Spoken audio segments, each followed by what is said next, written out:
betul. Saya nggak bilang lo padahal mualaf tolol itu bahasa kamu. Saya nggak pernah kasih kata TOE gitu, nggak pernah. Saya pantang bagi saya bilang itu ya. Nah jadi gini, itu bahasamu. Tadi saya bilang, tadi kau pernah mualaf, saya bilang iman Kristianmu bagaimana? Saya nah, itu bukan saya bilang kamu TOL. Bukan begitu Nata. Nata dengarkan dulu, dengarkan dulu. Kau dengarkan dulu. Kau dengarkan dulu. Ya, Nabi Musa diberikan kitab Taurat. Nabi Musa dipilih oleh Allah untuk membawa bangsa Israel keluar dari tanah perbudakan. Kenapa Nabi Musa yang dipilih? Kenapa Nabi Isa yang dipilih? Kenapa Nabi Daud yang dipilih? Berarti tiga nabi ini adalah orang yang sudah dijaga oleh Allah dari apa? Dari perbuatan dosa maksiat. Terus di dalam kitab kau bukannya memuliakan, malahan menghina. Ya Hadi ya Bashir ya Tabibi Nabi Allah khairul khalqi jami'an lahu a'la manasibi wal marati salatullahi subhanallah. Bismillahirrahmanirrahim. Assalamualaikum warahmatullahi wabarakatuh. Kaum muslimin yang dirahmati Allah, semoga Allah senantiasa curahkan segala rahmat, segala nikmat yang berkepanjangan dan tiada berhujung dari dunia hingga akhirat, insyaallah. Dan Allah pun kumpulkan kita para kaum muslimin di bawah naungan aras Allah beserta para nabi, beserta para orang-orang yang Allah kasih, Allah sayangi, Allah cinta, insyaallah, di bawah naungan aras Allah kelak di mana tiada naungan selain daripada naungannya, insyaallah. Amin amin Allahumma amin.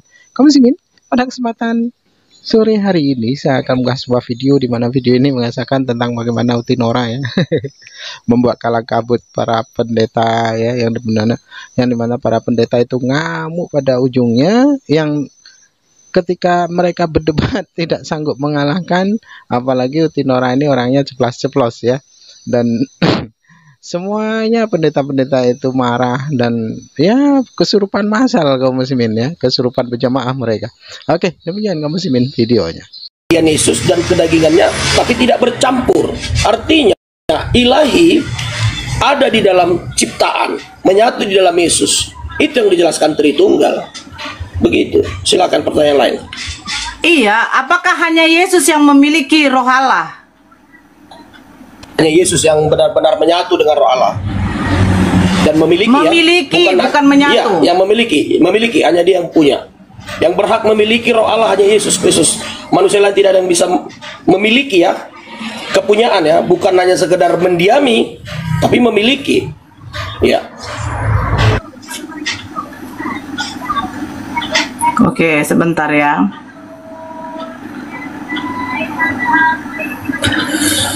Saya carikan data bentar. Siap Bunda. Izin Bunda ya, kita sambut dulu tamu ini. Ya, silakan. Bang Man, monitor Bang Man. Pagi Bang Man. Bang Man. Oke, turunkan moderator.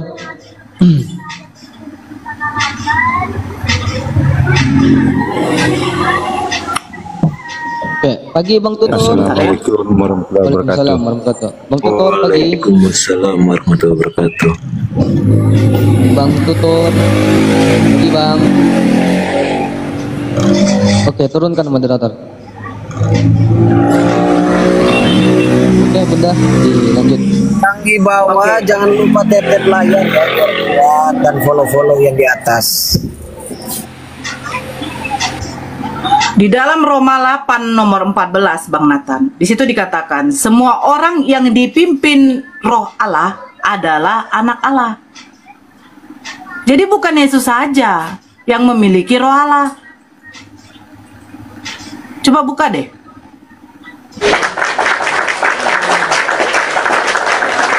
Di mana ya? Silakan. Roma 8 nomor 14. Roma 8:14. Tolong bantu baca sekali lagi. Semua orang yang dipimpin roh Allah adalah anak Allah. Pimpin, benar itu. Dan sampai sekarang kami semua dipimpin roh Allah, dibimbing roh Allah, benar. Anda benar. Jadi roh Allah itu. Tunggu dulu sebentar. Berarti kalau kamu dipimpin oleh roh Theos, berarti kamu adalah anak Theos juga, karena kamu dipimpin oleh roh Theos. Secara universal orang Kristen ini disebut anak-anak Allah, ya, secara umum ya. Dan Yohanes 1:12 dikatakan setiap orang yang menerima Yesus Kristus atau login kepada Yesus Kristus diberi kuasa menjadi anak-anak Allah. Makanya kami dikatakan keturunan Yesus. Dalam Yesaya 53 dikatakan keturunan Yesus akan masuk dan diberkati. Makanya orang Kristen lebih sukses di seluruh dunia karena keturunan Yesuslah kami dalam Yesaya 53. Dalam Yesaya 53 dikatakan Yesus adalah seperti domba yang dibawa ke pembantaian dan keturunannya memiliki kemasyuran. Dan kami keturunan Yesus dalam Yohanes 1:12. Setiap orang menerima Yesus Kristus, kami berhak jadi anak-anak Allah. Tapi konsepnya bukan hakikat ilahi, hanya sebagai gelar anak-anak Allah. Tapi kalau Yesus bukan hanya gelar anak Allah, tapi dia memang hakikatnya ilahi. Begitu. Abang jangan membawa ke Yesaya 53, karena Yesaya 53 itu bukan teruntuk Yesus, Bang. Anda tidak berhak menafsir karena bukan Apakah Anda, ya. Saya juga tidak berhak menafsir Quran. Silakan. Oke, sebentar. Yesaya 53 nomor 10. Tetapi Tuhan berkehendak meremukkan dia dengan kesakitan. Apabila ia menyerahkan dirinya sebagai kurban penebus salah, ia akan melihat keturunannya. Umurnya akan lanjut dan kehendak Tuhan akan terlaksana. Betul? Keturunan ini merujuk kepada siapa, Bang Nathan? Sudah sering debat dengan ini Juma, ya, bukan sekali ini. Dan saya sudah katakan keturunan yang dikatakan di situ jawabannya Yohanes 1:12, kami adalah keturunan Yesus. Oh, alah ya Allah. Sebentar. Inilah kalau yang terjemahan. Maaf ya Bang Nathan, kalau Anda hanya memodalkan terjemahan saja, tidak membaca originalnya. Anda buka Yohanes 1:12. Tidak dulu, sebentar dulu. Kita kembalikan ke originalnya, Bangku. Kan di sini Anda katakan keturunannya ini adalah kalian, gitu loh. Kalian ambil dari perjanjian lama seolah-olah nubuatan ini untuk Yesus. Nah, pas pada waktu dibuka originalnya, ini bukan keturunan apa, ini keturunan apa? Janganlah. Makanya ini keturunan apa di sana dikatakan? Ini zera, artinya apa? Keturunan, mani. Keturunan anak-anaknya, keturunannya, cucumu bersetubuh, benih, anak cucu berbiji, musim menabur, anak-anak. Ini bukan keturunannya untuk pengikut-pengikut, tetapi ini menyangkut tentang apa? Keturunan biologis tuh, anak cucunya, maninya. Kata mani ini merujuk kepada apa? Keturunan biologis. Apakah Yesus mempunyai anak keturunan? Terus dikatakan di sini apa? Saya balikkan lagi. Kalau dia menyerahkan dirinya sebagai korban penebus salah, dia akan melihat keturunannya lanjut, umurnya itu akan lanjut. Masalahnya, Yesus pernah metong 3 hari. Dan dikatakan di sini umurnya akan lanjut. Sejak kapan Yesus itu tidak mati? Tapi bukankah Yesus metong di kayu salib walaupun 3 hari? Di mana lanjutnya? Silakan bantah saya. Bagian itu. Kalau Anda mengutip di dalam Yesaya, itu menampung diri Anda sendiri gitu loh. Bukan puas ngomong. Kalau Anda mengutip Yesaya 53, itu nubuatan tentang Yesus, itu sudah menampar sendiri gitu loh. Kita balikkan ke originalnya, Bang Nathan tidak terima. Di situ dikatakan apa? Keturunannya, keturunan apa? Keturunan biologis. Bukan para pengikutnya.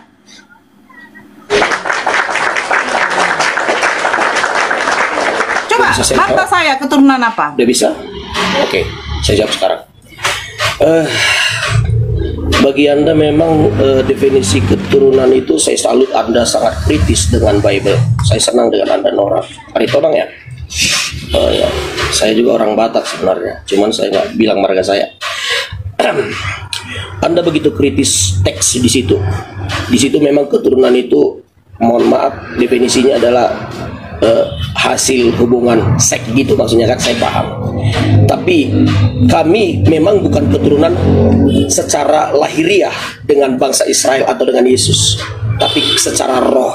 Dan Anda memaksakan nubuatan itu, Anda memaksakan teks di nubuatan itu, sungguh sadis. Anda itu teks, ada kritik sungguh sadis. Contoh begini, sesuatu nubuatan itu Anda tafsirkan dengan teks itu sungguh pintar Anda di situ, hebat Anda. Jadi artinya gini, nubuatan itu Anda paham nggak itu? Kalau Anda sekritik ini dengan Quran Anda dan hadis-hadis Anda yang sudah ditulis oleh Umar dan kawan-kawan setelah Muhammad meninggal, ada kritis itu seperti ini, Anda lebih hebat saya pikir.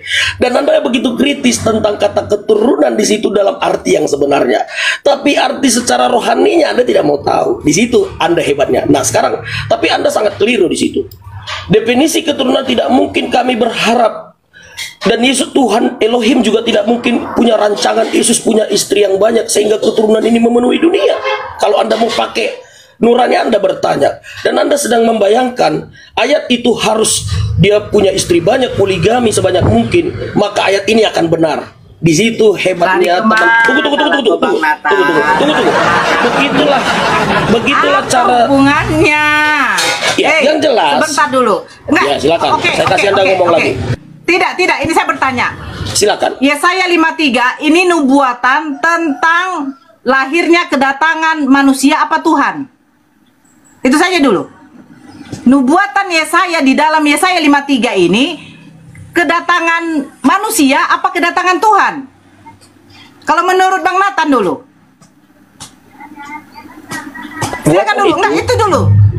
Ya. Enggak, jangan pakai panjang. Nubuatan Yesaya kalau memang ini untuk Yesus, ini menubuatkan tentang kedatangan Yesus, kelahiran Yesus manusia apa kelahiran Yesus Tuhan? Kedatangan Yesus juru selamat. Sebagai manusia atau Tuhan? Iya, sebagai manusia. Bukan Tuhan kan?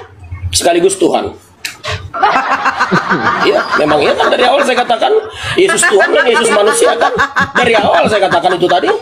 Aduh. Iman kami Yesus itu Tuhan dan manusia. Oke, sebentar dulu. Sebentar, Nathan. Sebentar. Biar dapat poinnya. Dari Biar dapat awal. poinnya. Oke, silakan. Tunggu dulu.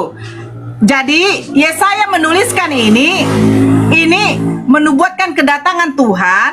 Apakah langsung Tuhan itu berfirman kepada Yesaya atau melalui perantara seperti malaikat? Kalau untuk para nabi ada dengan malaikat, ada dengan Roh Kudus, langsung ke pikirannya keluar ayat, ke hatinya. Makanya Roh Kudus itu nggak pernah terlihat, dia ke hatinya langsung ke hati Yesaya. Jadi puas, saya matikan moodnya, silakan. Ya, tunggu dulu. Jadi Tuhan ini berfirman kepada Yesaya, dia mengatakan bahwa dia akan dilahirkan menjadi manusia. Iya.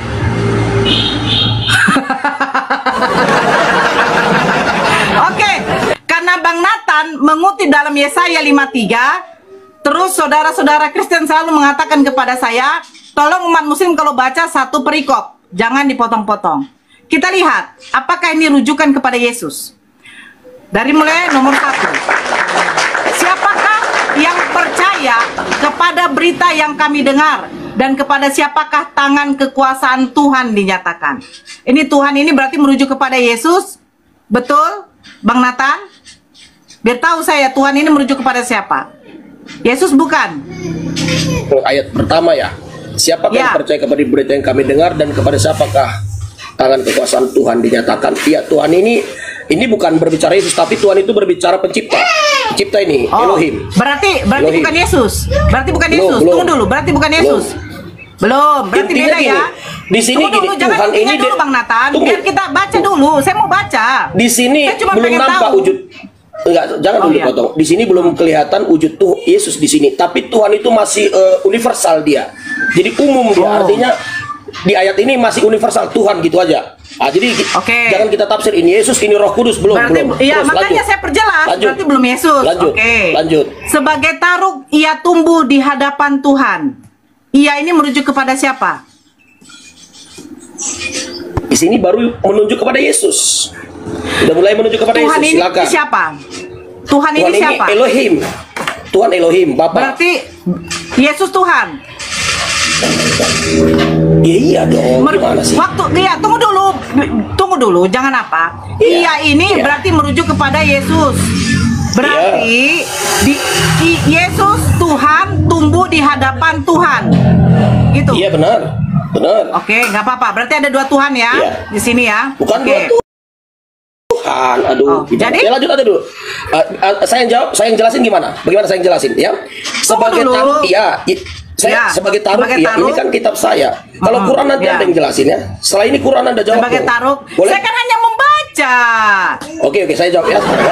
Sebagai taruh, ia tumbuh di Iya, hadapan Yesus. Tuhan. Ia ini Iya, Yesus secara Tumbuh. insaniah yang akan datang ya. Ini nubuatan. Secara insaniah ia tumbuh ya, berarti sudah real, dia datang terlihat ya, manifest ya. Sebagai Ya, di taruh, hadapan- ia manifest di bumi di hadapan Tuhan. Ah. Ya. Di hadapan Tuhan. Pertanyaannya, Tuhan Yesus ini Tuhan siapa? di hadapan Tuhan. Tuhan siapa? Ya, Tuhan siapa ya. yang ini? Tuhan itu ya Bapak Elohim dong. Yesus Berarti ini sang firman yang diutus, Yesus- sang firman yang diutus. Iya, sang firman Ya. yang diutus kan menjadi Tuhan. Bang Nathan ini Tetap ribet banget Tuhan. sebenarnya. Ada apa poinnya? Sebelum menjelaskan ini tadi saya kembali ke awal sebentar gini ya. Saya ulang sekali lagi ya. Aduh. Sebelum Anda Bang, jelaskan. jangan. Begini Bang, sebenarnya simpel. Ya. Iya, Yesus ini walaupun bagaimanapun sang firman yang diutus ke dunia itu menjadi manusia, itu sebenarnya adalah keilahiannya, dia tuh Tuhan. Itu saja, simpel. Ya jangan Anda sebut Ya dua kan? Tuhan dong. Ya jangan sebut dua Tuhan. Yesus Tuhan. Terus yang dikatakan ia Loh. tumbuh di hadapan Tuhan, Tuhan yang mana lagi? Tuhan Elohim. Jadi Tuhan Elohim, Tuhan Bapa, Tuhan Yesus bukan berarti dua Tuhan. Perhatikan ya, saya udah bilang tadi, Oke, tangan lanjut aja saya dulu, Bang. adalah saya, kaki saya adalah saya, tapi Ya. kaki saya juga saya, Tuhan. Contoh saya lah Tuhan. Tangan saya juga Tuhan, kaki saya juga Tuhan, kepala saya juga Tuhan, tapi kaki saya adalah kaki. Kaki saya bukan kepala saya, tangan kaki saya bukan tangan saya, tapi ketiganya beda, tapi hakikatnya satu. Jadi biar Anda paham Oke. ayat ini begitu memahaminya. Silakan Oke. lanjut. Oke, sekarang begini. Oke, ya. Kalau katanya tangan saya adalah saya, ketika tangan saya mengalami kecelakaan, tangan saya dipotong, apakah tangan saya yang dipotong itu menjadi saya lagi? Ya enggak dong. Kalau analoginya manusia, iya enggak dong. Enggak dong. Karena Abang mengatakan begini, Yesus itu adalah bagian dari diri Elohim. Mereka adalah Ya. satu esensi, betul. Nah, Betul. ketika Yesus sudah diutus ke muka bumi, apakah berarti Yesus itu adalah masih Elohim? Masih beda dong manusia dengan Tuhan. Ya iya. Sebentar, kata Bang Nathan, tangan saya adalah saya, kaki saya adalah saya, kepala saya adalah saya. Kalau Ya. kepala saya dipenggal, apakah kepala saya masih saya? Iya kalau kalian kan terbatas manusia. Kalau Tuhan nggak terbatas, kepalanya bisa terpisah. Gimana sih ente? Oke. Jadi saya Anda mau baca samakan lagi. dirimu dengan Tuhan, Ya, dirimu saya yang baca lagi. yang tak Saya berguna baca itu kau lagi. samakan dengan Tuhan. Anda sendiri yang membuat analogi tentang tubuh Iya. jasmani. Makanya Iya. saya katakan, kalau Anda mengatakan tangan saya tetap kekal selama saya, itu salah. Karena sewaktu-waktu tangan saya diambil, itu bukan tangan saya lagi. Beda Itu, dong. Bang. Itu kan hanya analogi. Analogi, tapi kekuasaan beda. Analogi Anda sudah mematahkan statement Tidak. Anda, Tepat, Abangku. analogi saya sangat tepat. Sebentar, kasih waktu saya 1 menit menjelaskan analogiku, boleh? 1 menit, saya jelaskan analogiku ya. Sebentar, 1 menit aja. silakan. Analogiku saya jelaskan. Saya jelaskan analogiku ya. Memang kita manusia terbatas, tidak bisa terpisah tangan kita dengan kepala kita. Tapi minum dulu, Elohim, tapi ada satu ada orang kita Jawa yang punya ilmu kejawen pernah cerita ke saya. Ini benar apa tidaknya saya tidak tahu. Di sini mungkin ada orang Jawa. Dia bisa pergi ke, boleh nggak di sebentar, agak berisik. Suatu kali dia cerita, dia ada di sini dulu. Ini kejawen Jawa ya. Dia bisa katanya pergi ke, dia di Sumatera, dia pergi ke Jawa, dia menghadiri pesta di Jawa, tapi dia tinggal di Sumatera. Itu ilmu kejawen bisa. Tapi Tuhan lebih hebat dong. Tuhan kita bisa mengutus rohnya ke bumi, dia tetap di tahtanya gitu. Dia mengutus sang firman tapi tidak terputus seperti yang Anda analogikan dengan manusia. Kita kan terbatas. Saya hanya bisa menganalogikan yang kemampuan pikiran kita untuk memahami kebagaimanaan Allah, kebagaimanaan Elohim. Saya sedang menjelaskan kebagaimanaan Allah di sini, keberadaan Dia, bukan bersamaan yang 100% dengan diri kita manusia. Saya hanya menjelaskan kebagaimanaannya Tuhan itu dan keberadaan Dia seperti itu, begitu. Jadi jangan dong Anda cocokkan 100%. Ya, Keren, seperti itu. keren. Oke, silakan ya, silakan. Jadi ayat ini biar bisa Anda pahami. Ada yang mau gimana? Atau Izin, digantikan Bang saya? Nathan, izin. Ya, Ya oke. silakan. Enggak. Ya, ini Bang Bang Nathan LD, lanjut. Bang Bang Nathan. LD, Islam Kristen, Bang. Kristen, puji Tuhan Oke, Kristen. siap. Bang Kataker, Islam Kristen, Bang. Bang Kataker. Selamat pagi Bang Kataker monitor. Ini yang di bawah bantu tap-tap, namanya berat ini guys. Iya, Selamat komnya berat pagi. nih.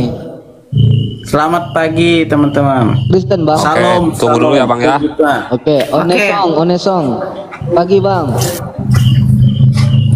Onesong. Pagi. Kristen, Bang. Kristen. Oke, ada 4 Kristen ya di atas. Masya Allah, mantap benar Nora. Iya, Boleh saya Yang lain sambung duduk dulu ya. sedikit lagi. Yang Ya, lain sebentar. duduk Sambung dulu. sedikit lagi. Selesaikan dulu sama Bang Nathan. Ya saya sedikit lagi ya. Nah jadi Tritunggal itu bukan nggak ada tertulis di Alkitab, itu hanya tools atau alat atau instrumen untuk menjelaskan sebuah atau rumusan untuk menjelaskan siapa Elohim, Bapa Sang Bapa, siapa Yesus yang adalah ilahi itu juga, dan siapa Roh Kudus yang ada juga ilahinya. Ketiganya itu ilahi, tapi bisa terwujud ke bumi manifest seperti dalam Quran Taha surah 20 ayat 11 sampai 12 itu, di mana suara itu meminta disembah, sembahlah aku, kata suara itu. Itu sebenarnya sudah syirik, di mana suara kita sembah, tapi suara itu ciptaan datang ke bumi di dalam gunung itu dalam surah 20 ayat 11 12 harus disembah. Siapa sih kok bisa ciptaan? Itu suara ciptaan, dan itu yang terjadi teofani di dalam Alkitab Perjanjian Lama, kitab Yahudi. Makanya ketika ada malaikat yang disembah, karena malaikat Elohim dalam bahasa Ibrani malah Elohim. Kalau malaikat biasa tidak ada kata Elohim setelah malah. Jadi malah Elohim itu malaikat Tuhan, itu bisa disembah. Itu teofani bagi kami orang Kristen. Oke, Nah, oke. silakan Oke. lanjut. Ya, saya bacakan lagi. Ya, sehingga kita memandang dia, ini memandang Yesus, dan rupa pun tidak, sehingga kita menginginkannya. Ia dihina dan dihindari orang. Tetapi, bukankah kalian mengatakan pengikut Yesus itu banyak? Ya kan? Seorang yang penuh kesengsaraan dan yang biasa menderita kesakitan. Perasaan Bisa saya dianda- Yesus menderita. Tunggu dulu. boleh. Ya, dan Yesus katanya biasa menderita kesakitan. Sementara dia kesakitan pada waktu dia ditangkap. Ia sangat dihina sehingga orang menutup mukanya terhadap dia, dan bagi kita pun dia tidak masuk hitungan. Mengerikan. Yesus tidak masuk dalam hitungan. Tetapi sesungguhnya penyakit kitalah yang ditanggungnya, dan kesengsaraan kita yang dipikulnya. Padahal kita mengira dia kena tulah, dipukul dan ditindas Allah. Elohim dikatakan. Tetapi dia tertikam oleh karena pemberontakan kita. Dia diremukkan oleh karena kejahatan kita. Ganjaran yang mendatangkan keselamatan bagi kita ditimpakan kepadanya. Dan oleh bilur-bilurnya kita menjadi sembuh. Kita sekalian sesat seperti domba. Masing-masing kita mengambil jalannya sendiri. Tetapi Tuhan telah menimpakan kepadanya kejahatan kita sekalian. Ngeri ya. Tuhan Bapa menimpakan kejahatan kepada Yesus. Dia dianiaya, tetapi dia membiarkan diri ditindas dan tidak membuka mulutnya seperti anak domba yang dibawa ke pembantaian. Jangan lupa, 7 perkataan Yesus di atas kayu salib. Eli lama sabatani, aku haus. Hari ini engkau akan bersamaku di Taman Firdaus. Terus, ya Bapa ampunilah mereka karena mereka tidak tahu apa yang telah mereka perbuat. Ada 7 perkataan Yesus di kayu salib. Tetapi di sini dikatakan apa? Di sini dikatakan bahwa dirinya ditindas dan tidak membuka mulut. Oke, baca selanjutnya. Sesudah penahanan dan penghukuman, ia terambil, dan tentang nasibnya siapakah yang memikirkannya? Sungguh ia terputus dari negeri orang-orang hidup, dan karena pemberontakan umatku ia kena tulah. Orang menempatkan kuburnya di antara orang-orang fasik, dan dalam matinya ia ada di antara penjahat-penjahat.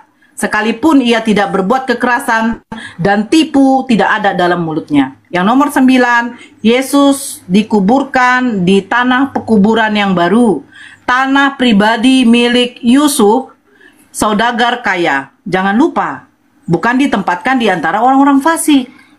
Ya. Terus, tetapi Tuhan berkehendak meremukkan dia dengan kesakitan. Berarti Bapaknya berkehendak untuk meremukkan Yesus dengan kesakitan. Ngeri. Apabila ia menyerahkan dirinya sebagai korban penebus salah, ia akan melihat keturunannya. Umurnya akan lanjut, ternyata dia metong. Dan kehendak Tuhan akan terlaksana olehnya. Oke, di dalam Yohanes 53 nomor 10, saya akan bukakan di dalam di dalam Yesaya 53 nomor 10, saya akan membukakan Yohanes 11 nomor 51. Apa dikatakan di situ? Hal itu dikatakannya bukan dari dirinya sendiri, tetapi sebagai imam besar pada tahun itu, ia bernubuat bahwa Yesus akan mati untuk bangsa itu. Berarti dia tidak lanjut umurnya. Kan seperti itu. Terus, nubuatan ini sebenarnya untuk siapa? Saya akan buka di dalam Yesaya 1. Menafsir, boleh nggak saya jelasin dulu? Sebentar. Oh, silakan Anda tafsir. Ini nubuatan untuk siapa? Kalau untuk Yesus sudah terbantahkan sebentar. Ya, ini kan Anda berusaha sedang menafsir. Yesaya 1 tidak. Kalau Anda tidak saya menafsirkan, tunjukkan kitab tafsirannya sama saya. Yesaya 1 nomor 1. Penglihatan yang telah dilihat Yesaya bin Amos tentang Yehuda dan Yerusalem dalam zaman Uzia, Yotam, Ahaz, dan Hizkia, raja-raja Yehuda. Jadi untuk siapa ini? Untuk raja-raja Yehuda. Siapa raja-raja Yehuda? Hizkia, Yotam, Ahaz, dan Uzia. Bukan kepada Yesus. Baca dong Yesaya 1 nomor 1.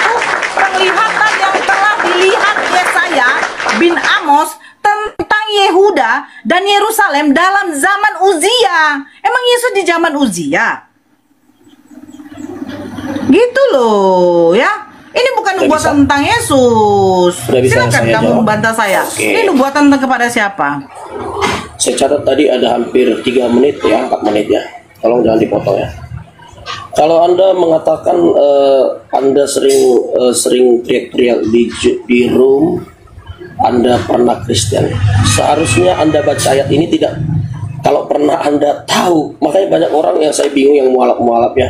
Anda baca ayat ini tadi, Anda bertanya. Tolong membantah saya, jangan menyinggung tentang mualaf-mualaf. Karena orang yang mualaf itu yang membaca kitabnya secara benar, tidak mendengarkan doktrin dari pendeta.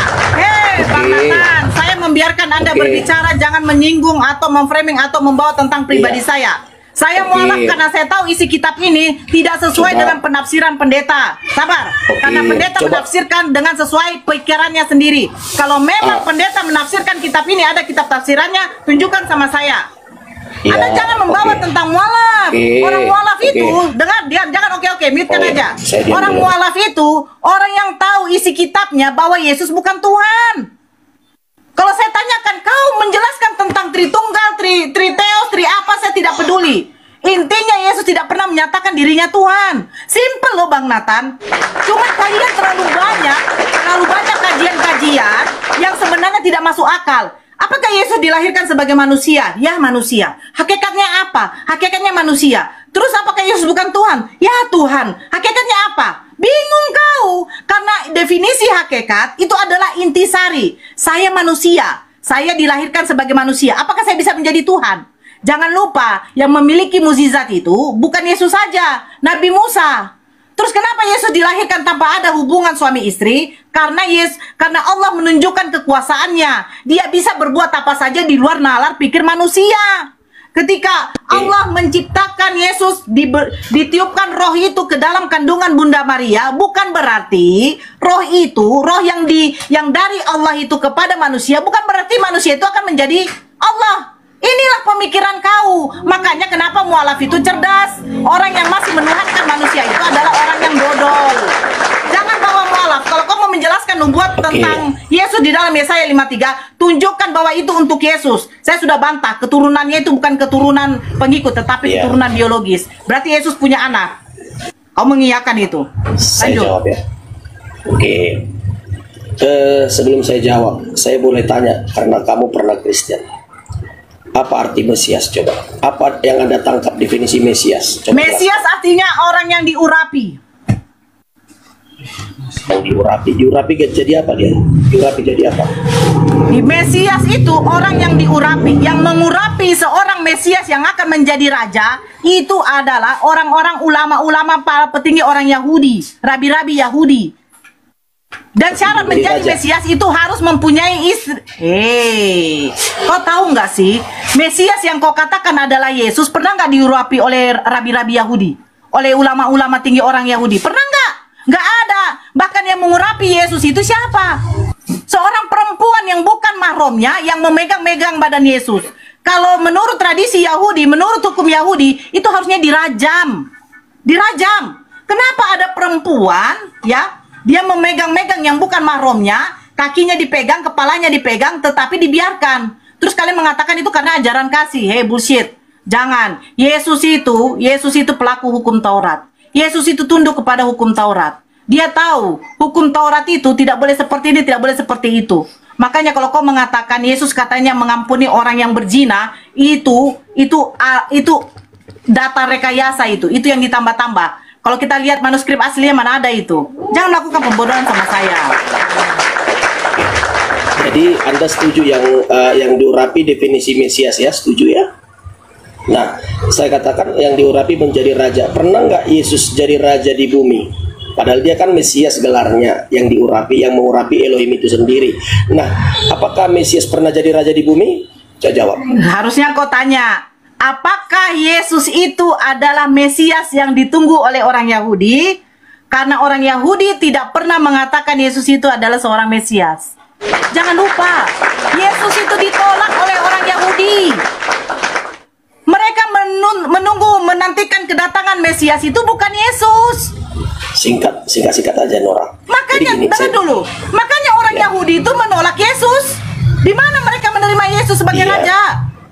Karena apa dulu? Tunggu aku tanya. Kenapa orang Yahudi menolak Yesus? Kenapa? Saya menjawab boleh? Oke, saya jawab. Kenapa dia ditolak? Mereka mengharapkan Mesias itu jangan menolak Taurat seperti yang dilakukan Yesus. Ternyata emang Yesus menolak Taurat? Di mana Yesus menolak Taurat? Di mana Yesus menolak Taurat? Ketika dia ketika dia mengatakan saya dan Bapa adalah satu, kemudian dia dilempari, kemudian dia berkata sebelum Abraham. Kenapa Anda ketawa? Jawab aja. Ketika dia berkata, perhatikan, ketika dia berkata saya dengan Bapa satu sebelum Abraham ada, itu sudah pelecehan hukum Taurat. Itu syirik namanya dalam hukum Taurat. Kemudian dia mengatakan sahabat boleh bekerja, itu juga syirik dalam hukum Taurat. Ajaran dia sebagai raja ditolak, kau tidak cocok jadi Mesias. Anda tahu itu Mesias raja, tadi Anda sudah setuju diurapi. Saya mau tanya yang berikutnya.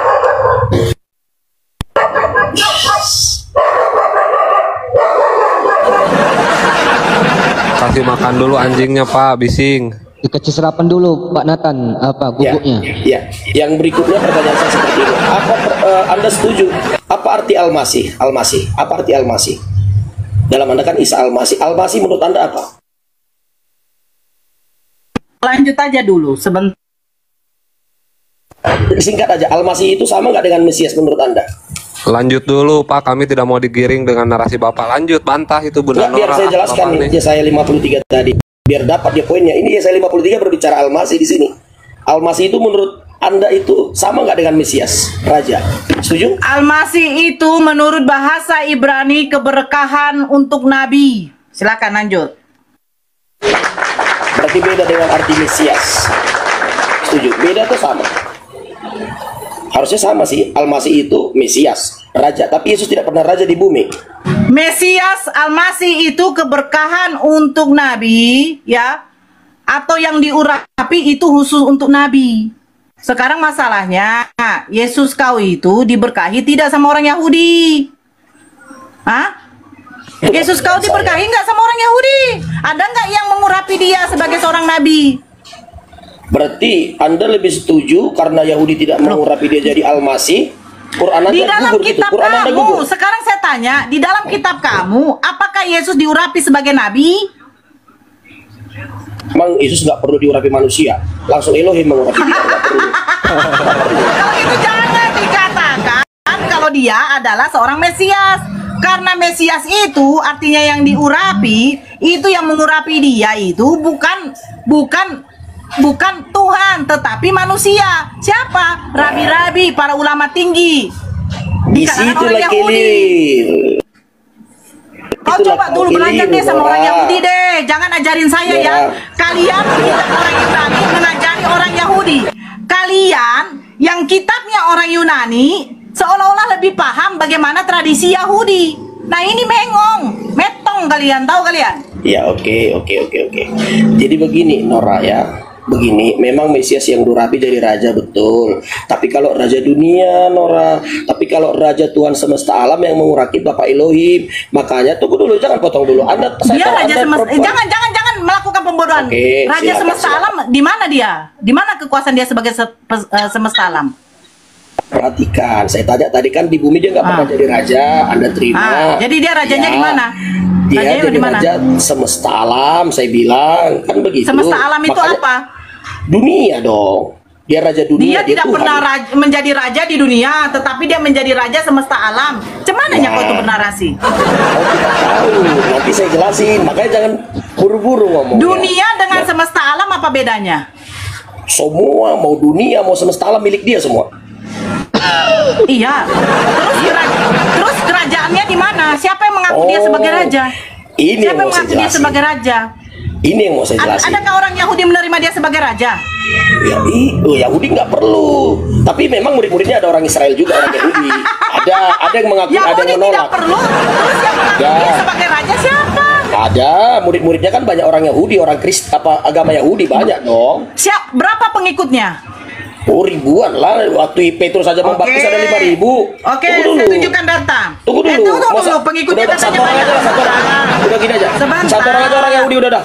Satu orang Yahudi, satu orang aja Yahudi. Biar saya jelasin, biar jangan putus. Dia, Satu orang Yahudi. dia mengatakan sebentar, ini tertampol Ya. lagi, diam dulu. Ya, Ya ya. kan? Tunggu dulu. Dia mengatakan katanya yang mengikuti Yesus itu banyak. Nora banyak, dia raja semesta alam. Kalau yang namanya raja berarti akan ada rakyat-rakyatnya, kan begitu. Kalau cuma satu biji saja ya berarti dia bukan raja. Dia di rumah aja gitu loh. Di dalam Yesaya 53 yang dia kutip itu nubuatan untuk Yesus. Ia dihina dan dihindari orang, seorang yang penuh kesengsaraan dan yang biasa menderita kesakitan. Ia dihina dan dihindari orang. Jadi siapa pengikutnya? Kau yang membangun Yesaya 53 tadi. Kau mengatakan banyak pengikut Yesus. Sementara Biar di saya Yesaya jawab. 53 ia Saya dihina dan jawab. dihindari orang. Iya, Makanya saya pakai data jawab. dong. Saya Lanjut. jawab. Ya, sebelum ke Yesaya 53 nanti saya jelasin semua dengan kamu. Pokoknya saya buat puas hari ini. Pokoknya saya siap lepas buat kamu. Oke? Nah, tadi saya udah bilang tadi di awal Mesias itu raja, Anda setuju? Al-Masih itu raja. Dia dapat gelar Al-Masih tapi nggak pernah punya raja di bumi. Dan dikatakan dalam firman Tuhan kelak dia menjadi hakim. Quran Anda juga setuju Yesus jadi hakim. Yang berhak hakim itu harusnya si raja. Raja ya. Raja boleh nggak disembah? Boleh. Raja boleh disembah? Boleh. Boleh ditaati? Boleh. Tapi kerajaan Yesus apa di bumi? Murid-murid pernah bertanya. Nanti aku jadikan Perdana Menteri lah Tuhan. Oh, kerajaanku bukan di sini bro. Kerajaan saya di sorga. Saya kerajaan Elohim. Silakan dijawab aja, jangan ketawa. Silakan dijawab. Sudah ada orang di surga. Sudah ada di surga. Sudah ada yang di surga. Definisi Ada nggak di raja Anda surga? pun definisi Anda aja pun raja itu Janganlah mentoknya di melakukan penipuan. rakyat. Lanjutlah, nipu-nipumu Nathan. Ya saya lanjut ya. Kerajaan yang Anda pikirkan itu mentoknya di rakyat. Lebih hebat dong raja semesta alam. Anda mentoknya raja itu di rakyat seperti Raja Daud. Anda kenaknya di Mesias Al-Masih, sang raja menjadi hakim yang adil. Dia adalah Tuhan semesta alam. Itu arti Mesias dan Al-Masih yang Anda teman-teman muslim tidak memahami, di mana Muhammad memberikan sekte dalam Islam hanya menyiarkan di video saya, di VT saya banyak itu tentang bagaimana Islam yang sesungguhnya adalah harus meyakini Yesus adalah Mesias Al-Masih. Kalau Anda Islam yang benar, harus Anda setuju Yesus Isa Al-Masih disebut Al-Masih atau Raja Tuhan semesta alam. Karena Al-Masih, Anda setuju? Tunggu, Anda setuju di room ini? Anda setuju di room ini Isa bergelar Al-Masih? Coba ada nggak? Isa disebut Al-Masih, Anda setuju di room ini? Isa disebut Al-Masih, setuju? Pakai dalil, Coba dijawab. Pak. Dalilnya mana Pak Nathan? Isa disebut Al-Masih, setuju nggak di room ini? Isa tadi disebut Al-Masih. izin, Pak Nathan ngerti nggak tadi pertanyaan Bunda Nora, Pak Nathan? Ya tentang Yesaya 53 dong. Ya Ya, udah itu ngerti dia nggak? tanggepin. Ya. Oke, Tangan saya nggak? tanggapin ya. Harus Kok mencar-mencar saya anak disuruh sendiri. nonton gitu? Saya masuk ke Yesaya 53. Oke. Nah, di Dari sini yang tadi. kenapa saya agak gilir tadi ke Al-Masih atau Mesias sebagai raja, di sini kenanya di ayat kedua. Sebagai taruk sang Al-Masih tumbuh di hadapan Tuhan. Dan sebagai tunas dari tanah kering, ia sang Al-Masih tidak tampan dan semaraknya pun tidak ada, sehingga memandang dia sang Al-Masih dan rupa pun tidak, sehingga kita tidak menginginkannya. Ini yang terjadi ketika dia disalib. Ini perjalanan salib dia. Sang Al-Masih dihina dan dihindari orang ketika disalib. Ayat yang ketiga, penuh kesengsaraan ketika disalib, yang biasa menderita kesakitan ketika di bumi. Sang Al-Masih sangat dihina sehingga orang menutup mukanya terhadap dia. Dan bagi kita pun dia tidak masuk hitungan. Dia tidak masuk hitungan karena penderitanya sangat berat. Tidak ada yang sanggup menghadapi pukulan yang terjadi kepada sang Al-Masih ketika disalib. Tidak ada, karena memang nggak bisa masuk hitungan. Kalau Anda pernah berkata, saya pernah jatuh dari mobil, itu belum apa-apa. Tidak masuk hitungan, itu artinya ayat yang tepat. Tetapi sesungguhnya penyakit kita lah yang ditanggung sang Al-Masih, dan kesengsaraan kita lah yang dipikul sang Raja di atas Pak, segala jangan raja. khutbah, Pak. Substansi Ya, saya baca ayat. pertanyaannya tidak Saya baca ayat, Pak. Saya baca. Tolong jangan kepanasan ya. Tolong tenang. Bukan Padahal kepanasan, Pak. Substansi pertanyaan Bunda Nora nggak Bapak sentuh, nggak Bapak Ya, jawab. saya mau jawab ya, saya 53. Mobil apa, Pak? Ribu. Saya mau jawab ya, saya 53. Tolong tenang. Saya mau jawab ya, Kalau saya mau jawab, kita 53. jawab Bapak, jangan berkhutbah. Oke, mohon maaf saya berkhotbah tadi. Tetapi Kan? sesungguhnya penyakit Ini disuruh menjawab malah Ini, Gitu berkhutbah. jujur. Nah, Ayat gitu keempat jujur, saya Bapak. bacakan. Kebiasaan. Ayat keempat saya bacakan. Tetapi sesungguhnya penyakit kita lah yang ditanggungnya, dan kesengsaraan kita lah yang dipikulnya. Padahal kita mengira dia kena tulah atau terkutuk, dipukul dan ditindas Bapa Elohim. Ayat yang kelima, tetapi sang Al-Masih tertikam oleh karena pemberontakan kita. Sang Al-Masih diremukkan oleh karena kejahatan kita. Ganjaran yang mendatangkan keselamatan bagi kita ditimpakan kepadanya, dan oleh bilur-bilur sang Al-Masih kita menjadi sembuh. Ayat yang keenam, kita sekalian seperti domba, masing-masing kita mengambil jalannya sendiri buat agama masing-masing, tapi Tuhan Elohim menempatkan kepadanya kejahatan kita. Makanya iman kami di ayat yang ke-6 ini mengatakan Yesus rela mati buat saya, buat kita semua di room ini. Ayat yang ke-7, Lain ditanya, Iya. lain dijawab. Bapak kalau dekat saya yang cekek, Pak. ke-7, yang ke-7, dia dianiaya, tapi dia membiarkan diri ditindas dan tidak membuka mulutnya, seperti anak domba yang dibawa pembantaian. Jadi anak domba itu jangan dibilang kami binatang ya, seperti. Nah, tolong ya pahami ya, gambaran Nah, anak Yesus domba sering itu emangnya memberikan apa, Jadi Pak? ke anak Nathan? domba, Bapak Gambaran. mau ke pertanyaan Bunda Iya, Nora, anak domba Pak. itu apa Nanti emangnya, ketampol Pak? lagi kalau bawa anak Iya, domba, Pak. binatang Bapak sih, mau tapi cekek, Bapak? digambarkan. Hanya gambaran ya, bukan kami benar-benar terlahir Iya, seperti anak domba binatang. itu hewan Oke. atau apa tuh, Pak? Buat Hewan, gambaran ilustrasi. gitu. Itu Berarti Tuhan sering gambarannya memberikan hewan. ilustrasi. Di dalam Ilustrasi Alkitab, katanya. di dalam Berarti yang Alkitab, Pak, diilustrasikan itu adalah binatang. iya, kami digambarkan sebagai anak domba karena domba adalah binatang Iya, terlembut berarti di Bapak seluruh itu dunia. digambarkan sebagai binatang, betul? Iya, benar, digambarkan. Ya sudah. Tapi bukan Nah, ya binatang. sudah, Iya. iya, Pak. Ya, Diakui oke, dong lanjut. dengan binatang. Saya lanjut.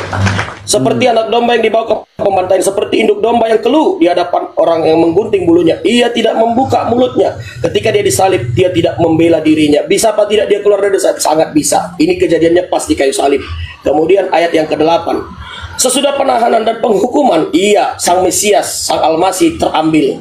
Dan tentang nasibnya, siapakah yang memikirkannya? Sesungguhnya sang Al-Masih terputus dari negeri jawaban orang-orang Bunda hidup. Nora tadi dong, dijawab Pak Nathan. Itu tadi tentang Yesaya 53 tadi. Ini saya terangkan tuh. Dia tanya tadi tentang Apa Yesaya yang 53 diterangin penjelasannya. Bapak? Itu berkhutbah namanya. Iya, tadi kan Poinnya gini, apa? bro. Gini bang, tadi kan dia minta Yesaya 53 ini coba Anda sanggah katanya begitu. Saya jawab sekarang. Oke? Nggak apa-apa. Ya, ya. Mereka tunggu dulu. Nathan itu mengatakan itu dia berasumsi menurut dia itu Al-Masih bukan Al-Masih Isa ya, tapi Al-Masih Dajjal. Memang akan ada Al-Masih Iya, Dajjal. betul. Itu tanda hari kiamat. Jadi Al-Masih yang diterangkan oleh Nathan bukanlah Al-Masih Isa, tetapi Al-Masih Dajjal, yang menyesatkan umat-umat Kristen. Sehingga Yesus datang, Nabi Isa datang, Al-Masih Isa datang untuk apa? Untuk menyerukan ajaran tauhid. Ya, jangan lupa. Misi Nabi Isa datang. Diam dulu. Misi Nabi Isa datang itu untuk menyerukan satu ajaran tauhid, terus mematahkan salib. Apa maksud mematahkan salib? Di luar dari agama Islam itu akan dihabiskan, dibinasakan. Hati-hati kau Nathan, karena kau pengikut dari Al-Masih Dajjal. Nah, itu yang dinanti-nantikan sebenarnya sama kalian. Terus yang ketiga membunuh B2 yang sudah, ya benar. Jangan disanggah saya dulu. Kau menerangkan Al-Masih seolah-olah Al-Masih Isa yang dilahirkan oleh Siti Maryam atau Bunda Maryam. Enggak. Al-Masih Isa itu menyerukan ajaran tauhid. Sementara Al-Masih Dajjal itu menyesatkan, membuat Tuhan itu menjadi 3. Itu saja dari saya. Iya, oke, saya lanjut ya, ayat 8. Ya, sepuas-puasnya dia Anda mau bilang Al-Masih Dajjal, Mesias Dajjal, suka sampai tunggal itu ajaran ayat 9, puas-puasin aja deh. Ayat 9, orang menempatkan kuburnya di antara orang fasik. Artinya yang selayaknya Yesus tidak pantas di antara kuburan manusia. Semua manusia fasik. Baik para Kristen ini pun sebenarnya kita ini pun ada melakukan kefasikan. Yesus dikuburkan di tanah kuburan yang kosong. Saya akan carikan datanya. Itu kuburan Yesus di antara orang keturunan Abraham. Abraham itu pun saudaranya banyak orang fasik. Gak semua itu pengikut Elohim. Artinya dia di antara manusia yang berdosa, itu maksudnya orang berdosa. Fasik ini bukan harus gimana-gimana ini. Harus dan dalam matinya dan dalam matinya ia di antara penjahat-penjahat. Di sebelah kiri Tuhan Yesus ada penjahat. Haleluya. Kemudian Nathan. Ya. Apa yang kemudian, mantap kata-kata dan tipu tidak ada di dalam mulutnya. Perhatikan, tipu tidak ada dalam mulutnya. Quran, ya. itu tuh kata jemaatnya keren katanya. Ya. Oke, nggak perlu pujian. Oke, ayat yang ke-10. Tetapi Tuhan berkehendak meremukkan Sang Al-Masih dengan kesakitan apabila Sang Al-Masih menyerahkan dirinya sebagai korban penebus salah. Perhatikan ya, di dalam hukum Yahudi, perhatikan ini yang penting buat kamu Nora. Di dalam hukum Yahudi, Anda tidak boleh berjumpa dengan Bapa Elohim tanpa ada kurbanot. Harus ada penumpahan darah hewan. Memang darah hewan, bukan darah manusia. Itu hukum Yahudi. Dan perhatikan, jangan coba-coba datang menyembah Tuhan tanpa kurban. Dan darah itu hewan adalah syaratnya di Yahudi. Makanya ayat ini mengatakan seperti itu.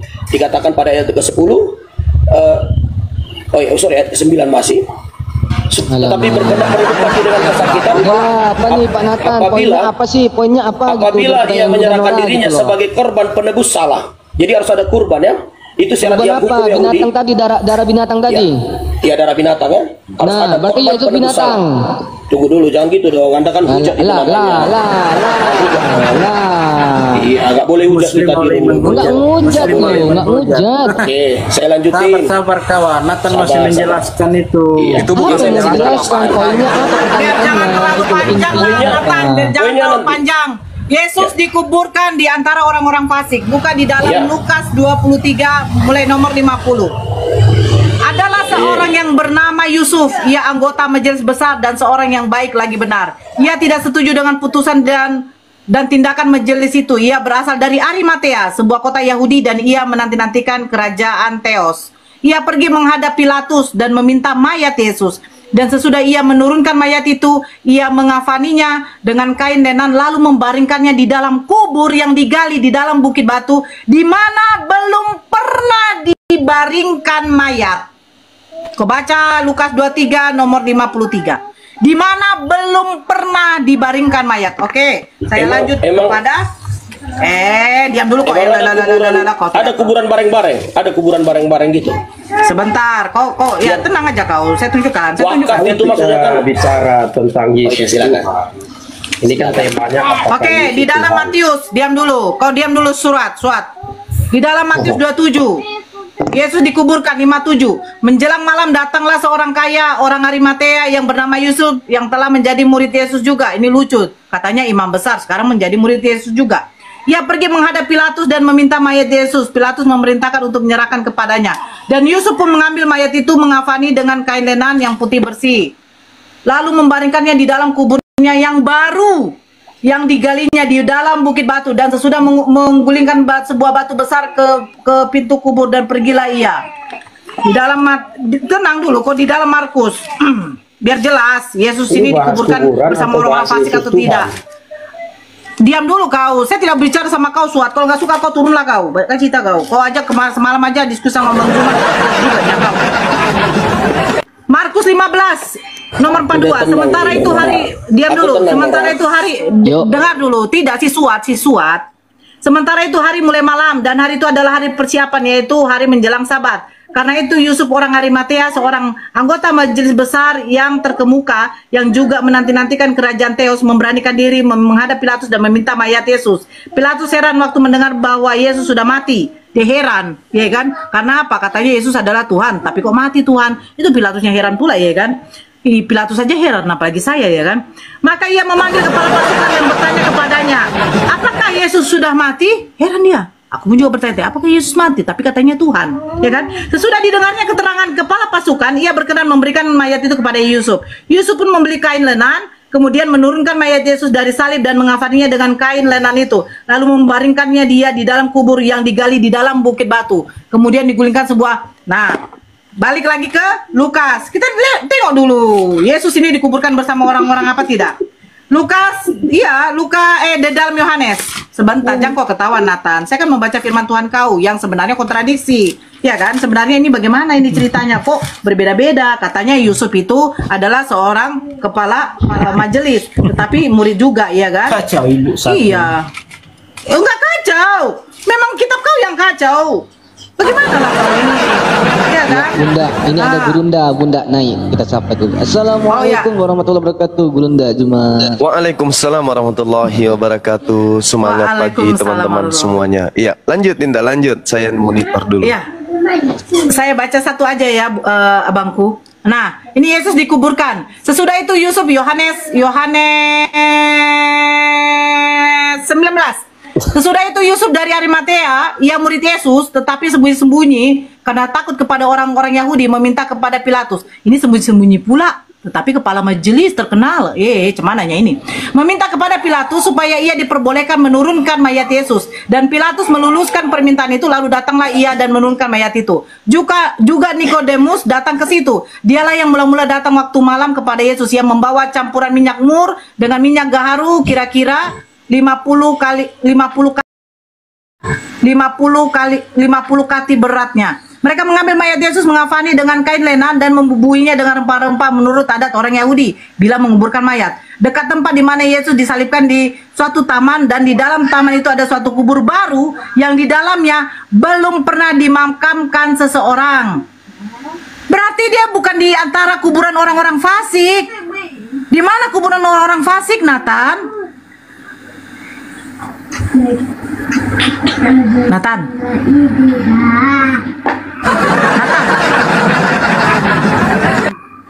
Ya, saya di sini. Nathan. Oh, dia lagi cari data. Ini apakah data saya ini apa? Bukan, saya bukan nyari data. Itu guguk saya lagi nyanyi-nyanyi. Nyari asumsi kau. Guguk saya lagi nyanyi-nyanyi, jadi saya off kan. Oh, jadi guguk kamu nyanyi, kau paham bahasa guguk? Astagfirullah. Hebat, Nathan tahu bahasa binatang. Maksud saya, guguk saya lagi bersuara gitu lah. Oke, saya jawab ya. Dia bilang nyanyi tadi. Ya. Oke, saya jawab. Jadi, apa definisi diantara menurutmu? Diantara, apa yang kau tangkap diantara? Diantara, coba. Apa definisi kubur yang baru yang belum pernah ditempati oleh mayat-mayat yang lain? Definisinya kuburan kosong, artinya yang baru gitu. Sama, karena ada kuburan ditimpa-timpa, jarang lah itu sekarang di Indonesia itu kalau kuburan. Sekarang Yesus ini dikubur di dalam tanah atau di dalam goa? Jadi di sana memang tradisinya di goa, nggak seperti kita. Harus dikorek goa mereka. Jadi kubur Ya, Yesus korek goa ini baru. di tanah yang baru, Nathan, yang belum pernah ada orang-orang mati juga dikuburkan di situ. Karena tanah ini adalah tanah pribadinya si Yusuf, seorang saudagar kaya. Lucu kau ini, masa nggak tahu Hanya kau isi Bibalmu? definisi, Kalah kau sama mualaf kau. Orang mualaf lebih Definisi paham Bibal kau diantara. daripada kau. Apa yang maksudku yang kamu tangkap definisi di antara? Di antara itu begini, Nathan. Kalau saya bawa mayat ayah saya di kuburan umum, berarti di situ sudah ada di antara kubur-kubur yang lain. Nah, masalahnya Yusuf seorang saudagar kaya meminta mayat Yesus dikuburkan di tanah pribadinya yang belum pernah ada di situ dikuburkan mayat-mayat yang lain. Kamu paham nggak di sini sih, Nathan? Pantaslah kamu masih Kristen. Definisi di Lanjut antara abangku. definisi di antara di situ, di sekitarannya itu ada kuburan leluhurnya, ya, bukan harus lengket-lengket, nggak harus lengket-lengket, ada kuburan yang lain. Kok ketawa? Loh, jadi maksudmu gimana? Kau sudah asumsi di mana orang-orang, berarti leluhurnya Yesus itu adalah orang-orang fasik. Kurang ajar kau, Ya, fitnah kau. Leluhurnya kan orang berdosa. Iya, memang Yesus juga mengatakan kepada ahli Taurat, kalian orang fasik, kalian katanya kepada ahli Taurat. Dengar dulu, leluhurnya Yesus itu berarti adalah ya nasabnya Yesus ke atas, keturunannya Yesus yang mulai dikatakan Yesus adalah anak Daud, itu kau katakan orang-orang fasik. Ada orang fasik, tapi tidak semua. Tapi ada orang Allahu fasik juga. Akbar. Inilah Ada. yang namanya kau itu menafsirkan kitabmu seenak kau saja, Nata. Jadi menurutmu satu, oh ya, menurutmu satu keluarga, sebentar, menurutmu satu keluarga itu sementang agamanya Islam, semua nggak ada yang hidup nggak begitu aja. Manusia semua berdosa, keturunan Abraham juga berdosa semua. Hanya Yesus yang suci. Quranmu yang mengakuinya. Tidak ada di dunia yang suci, semua orang berdosa. Begitu. Makanya kitab Gedabrus. Kenapa saya katakan Gedabrus? Allah menurunkan kitab Taurat kepada Nabi Isa, menurunkan kitab Zabur kepada Nabi Daud. Diam dulu. Koreksi, saya Kitab Injil koreksi. kepada Nabi Isa, kitab Taurat kepada Nabi Musa, kitab Zabur kepada Nabi Daud. Apakah nabi-nabi ini memiliki dosa? Nathan? Semua nabi punya dosa. Tidak ada yang suci, hanya Yesus yang suci. Babamu. Makanya datangnya Al-Quran itu untuk apa? Itu untuk menyempurnakan apa? Karena kitab-kitab yang terdahulu sudah dirubah-rubah. Nah, seperti kalian ini mengatakan nabi-nabi yang mulia ini berdosa. Gigi kiper kau. Kalau nanti saya tanya siapakah yang menjadi saksi Nabi Daud? Diam dulu. Semua Nathan. nabi. Siapa yang? Oke. Nathan, inilah kitab kalian. Kitab kalian itu telah menghujat nabi-nabi Muslim, nabi-nabi Islam. Kenapa? Karena kalian mengatakan Nabi Daud berzina, Nabi Lut itu juga berzina kepada dua putrinya. Sungguh miris memang kitab kalian ini. Kitab kalian ini bagaimana ini? Coba Halo, aku tanyakan Nora. dulu kepada apa kalian. Kamu nggak Diam dulu nyambung kawan. kemana-mana pembicaraanmu, lanjut. Biar sampai puas dia suka puas-puas. Bukan sampai biar aja. puas. Kau tadi kan memframing pribadi bahwa orang mualaf itu tolol, tidak mengerti. Karena kami mengerti karena apa? Beginilah secara akal sehat ya. Nanti disambung sama abangku. Tolong Karyana di mute dulu. Ayo lanjut dulu yang desa 53 itu. Sama saya kau jumpa ya. Oh diam dulu. Kalau nanti ya saya 53 nyungsep kau. Kasih waktu. Kalau ya saya 53 buatan untuk Yesus, berarti kau membenarkan. Diam dulu Nathan. Mulut kau aja yang lebar, ayo. Kalau Yesaya 53 kau bilang untuk Yesus, ya nanti berarti kau mengiyakan bahwa Yesus itu kawin, menikah, punya keturunan. Fokus aja. Udah. Tentang kitab Jabur tadi saya setuju. Anda bilang tadi ini kitab Jaburul. Saya nggak bilang loh, padahal mualak tolol itu bahasa kamu. Saya nggak pernah kata TOE gitu, nggak pernah. Saya pantang bagi saya bilang itu ya. Nah jadi gini, itu bahasamu. Tadi saya bilang, tadi kau pernah mualaf. Saya bilang iman Kristianmu bagaimana? Saya nah itu bukan saya bilang kamu TOL. Bukan begitu Nathan. Dengarkan dulu. Kau dengarkan dulu. Ya, Nabi Musa diberikan kitab Taurat. Nabi Musa dipilih oleh Allah untuk membawa bangsa Israel keluar dari tanah perbudakan. Kenapa Nabi Musa yang dipilih? Kenapa Nabi Isa yang dipilih? Kenapa Nabi Daud yang dipilih? Berarti tiga nabi ini adalah orang yang sudah dijaga oleh Allah dari apa? Dari perbuatan dosa maksiat. Terus di dalam kitab kau bukannya memuliakan, malahan menghina. Bahkan Yesus saja sendiri kalian kiaskan kepada binatang. Diam, jangan oke. Kau diam dulu. Ya. Silakan. Makanya kenapa orang mualaf ini cerdas? Karena begini, membuat suatu perbandingan saja ya. Sedikit abangku Bang Zuma, membuat suatu perbandingan saja ya. Di dalam Al-Qur'an tidak pernah ditemukan nabi-nabi itu begitu dihinakan. Satu poin. Tapi di dalam kitab suci kau, Nabi Lut dikatakan digauli oleh dua putrinya untuk menyambung keturunan. Nabi Daud dikatakan berzina dengan Batseba. Ini kemana lah? Apa yang dimuliakan? Bahkan Yesus sendiri yang kalian jadikan Tuhan, itu diam dulu, jangkau oke dulu Nathan, biar terbuka dulu otak kau ya. Yesus sendiri yang kalian katakan adalah Tuhan, orang yang mulia, ya kan? Lebih tinggi daripada nabi-nabi yang lain. Itu menurut versi kalian. Itu kalian kiaskan kepada binatang, anak domba yang seperti telah disembeli. Kalian tuh sudah menghujat loh. Menghujat. Makanya kalau manusia yang cerdas yang menggunakan akal tidak mungkin menerima kalau nabinya itu dihina, dihujat. Allah sendiri aja memuliakan. Tapi kenapa kalian manusia menghujatnya? Ada sudah, memang kenyataan Yesus itu adalah kalian katakan binatang. Iya. Lanjut abangku, Bang Zuma. Saya jawab. Enggak, tunggu saya jawab dulu. Jangan kau kemana-mana dulu, Nora, tunggu sebentar. Jadi Nora, luar biasa hari ini, mungkin agak-agak spot sedikit otaknya. Oke Nora ya, kau kan menghinakan kitab kami, Jabrul lah, inilah segala macam. Saya mau tanya kamu Nora satu pertanyaan. Bukan Jabrul, kitab Zabur. Enggak, tadi kamu bilang kitab kalian Jabrul, kau bilang tadi pertama. Gabrul. Oh Gabrul, betul, sorry bahasamu. Oh, Gabrul, ya iyalah betul Gabrul kok. Iya. Masa nabi-nabi dihinakan? Iya, Gabrul itu saya nggak tahu arti Gabrul itu apa ya, arti Gabrul itu. Oke, nggak mau tahu saya apa artinya itu. Nah, jadi gini, saya tanya Nora, menurut kamu, kitab kalian kan Quran itu ditulis setelah Muhammad meninggal oleh Umar. Kau bantah saya saja. Kau bantah saya saja. Iya. Apakah di dalam Al-Quran isinya menghinakan nabi-nabi terdahulu sebelum diutusnya Nabi Muhammad? Tidak. Saya membuat suatu perbandingan. Di dalam kitab kamu, nabi-nabi, di dalam kitab kamu, nabi-nabi sebelum diutusnya Nabi Muhammad itu dihinakan. Tetapi apakah kau cari di dalam Al-Fatihah sampai An-Nas, adakah diceritakan bahwa Nabi Musa, Nabi Daud, bahkan nabi-nabi sebelum adanya diutusnya Nabi Muhammad dihinakan? Kau cari itu perbandingan. Saya bilang ayo kita buat suatu perbandingan. Saya buat juga perbandingan. Saya buat juga perbandingannya gini. Perbandingan saya begini.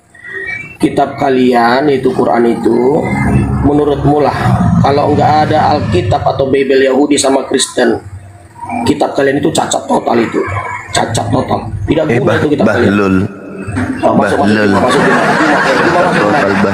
langsung masuk Juma. Kitab siapa yang lebih layak? Itu judulnya, ganti judul tentang Oke.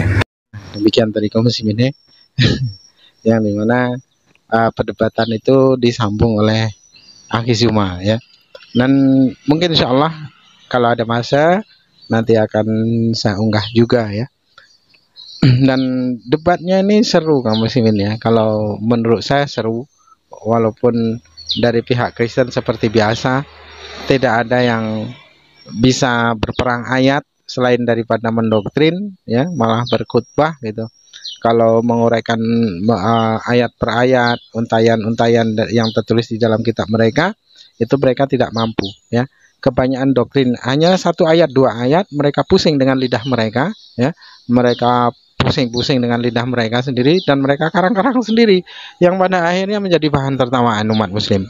Nah, kalaupun seandainya ada Kristen-Kristen yang tahu dalil lalu lawan debatnya dari pihak muslim pun tahu cara berdebat, metode berdebatnya juga ngerti, itu ya seru. Kalau yang hanya mendikte memang tidak enak didengar, akhirnya debat kusir. Kalau berdebat perang ayat, dari ayat per ayat kita sampaikan, nah lalu kita narasikan, lalu kita simpulkan tanpa harus mengarang cerita, harus sesuai dengan konteks ayat yang berbunyi, lalu bagaimana